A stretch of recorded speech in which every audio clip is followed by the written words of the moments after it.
analyzing deals. And it's not only the numbers, the cash flow, refinance, and renovations. There's a lot more things to consider when analyzing deals. Hey everyone, welcome back to my YouTube channel.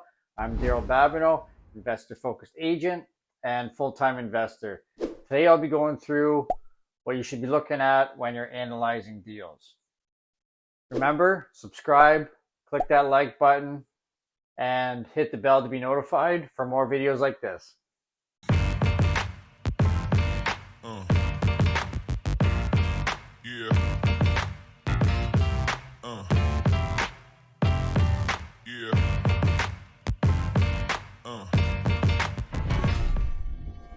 All right, let's dive in. One thing I see with new investors is they only look at the numbers and they forget to look at a lot of different things that will end up helping them analyze the deal and come up with those numbers. I'll touch base on a few of them today. So when you're looking at different markets, you could be looking at assets that you know if you compare them, they might have different incomes. And let's say, and make up a scenario. Let's say if you're looking at a duplex over here and a duplex over here in this province or state, the other one's in this province or state over here. Well, this one is going to be different because even if you have the same income coming in and all that, what if the expenses are different? What is going to affect your NOI, which is your net operating income?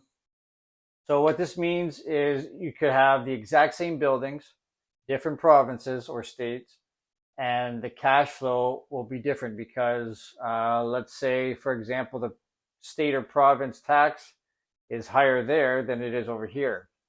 So that's going to eat up more of your profit. Or the property tax is higher in that province or that state. Well, that's directly going to eat up the dollar amount that you're going to be putting in your pocket each month. So this is one of the deciding factors when you're analyzing markets ahead of time to make sure that you look at that province or state's tax rate and then also look at the property taxes as well. Next one will be closing costs. So what do I mean by this? Yes, when you close the building, you're going to need your deposits. You're going to have to pay for the lawyers to do the deal, real estate agents, depending if you're buying or selling. You're creating new entities. And yeah, I understand all that. However, there are some things that you could not have to pay for in different places. For example, there are places when you close deals, there are no land transfer taxes. That's very attractive. On the other hand, there are certain places when you close a deal, there's actually 2 land transfer taxes. So again, this is going to affect the deal's performance. And I know this might not be a huge thing. You might be thinking, well, just closing costs and it's a one-off.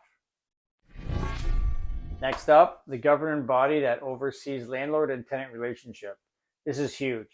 Now what do I mean by this? There are some provinces or states that are tenant friendly.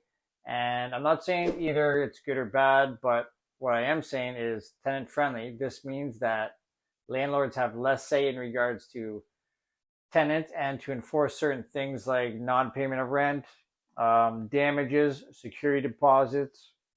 So you have to understand that when you're looking into those places, that if the tenant doesn't pay the rent, it might be more of an uphill battle to recover those funds.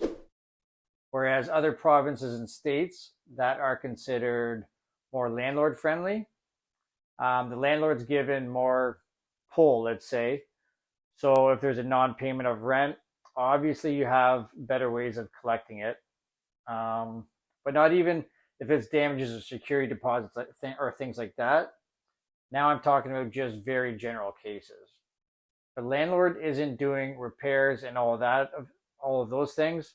I know there's other ways for tenants to go about that. I'm just talking about, in general, the collection of rent and landlord-tenant relations. I'm just saying that there are some provinces and states that are more tenant-friendly and some are more landlord-friendly. this should just be a deciding factor when you're looking at different markets to invest in. Next up is the economy and the driving factors. Okay, now if you look at this and you're looking at a deal, and again, you're looking at the cash flow, you're looking at the potential, the appreciation, the lift, factor all that. And I want you to look at the economy there. What is it doing? In that province or state, are they proactive? Are they pro-business? Are they trying to attract new citizens right now to grow it? Or are they just kind of stagnant, not really doing anything to attract any population growth? This is huge as well. And obviously you can kind of see where I'm going with this.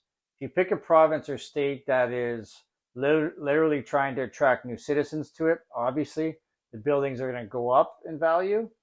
That's supply and demand. It's a pretty easy equation to figure out. So if you're looking at a place where people are flocking to and have income properties there, obviously the rents are going to continue to increase, and that will be over time because that's a supply and demand factor. And the asset that you've purchased is going to continue to go up because they probably can't build them fast enough for people to have new homes and new places to live. So this is a good problem to have if you're an investor. So again, if you're looking at the same deal in two different provinces or two different states, these are other driving forces and factors that you need to consider. So in conclusion, yes, always look at your numbers, always look at your exit strategy and all of that. But these are some of the other factors that I see some people, they don't think about when they look at a deal. They just get a laser focused on the numbers and how much cash flow they can generate to put in their pockets every month.